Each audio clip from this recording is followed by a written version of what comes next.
జై శ్రీమన్నారాయణ. ఇప్పుడు మనం సంక్షేప రామాయణంలోని 46వ శ్లోకాన్ని అర్థపూర్వకంగా తెలుసుకోపోతున్నాం.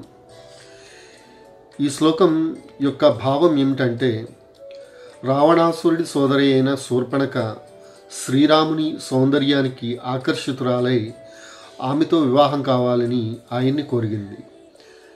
అక్కడ ఏం జరిగింది అనే విశేషాన్ని తెలిపే శ్లోకం ఇది. శ్లోకం: తేన తత్రైవ వసత జనస్థాన నివాసిని విరూపిత శూర్పణఖ రాక్షసి కామరూపిణి.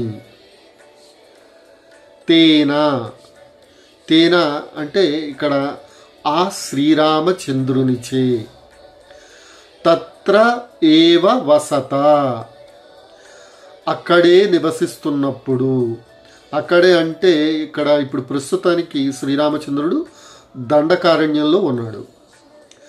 జనస్థాన నివాసిని జనస్థానంలో నివసించే, విరూపిత రూపభంగం చేయబడింది, లేకపోతే ముఖం క్షత విక్షితమైంది అంటే రూపం మార్చబడింది అని అర్థం. ఇక్కడ ఎవరి రూపం? శూర్పణఖ. శూర్పణఖ అనే రాక్షసిది. ఆవిడెవరు?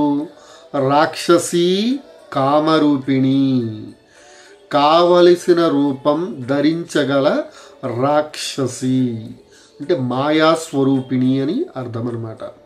రామాయణాన్ని మలుపు తిప్పిన శ్లోకం. జై శ్రీమన్నారాయణ.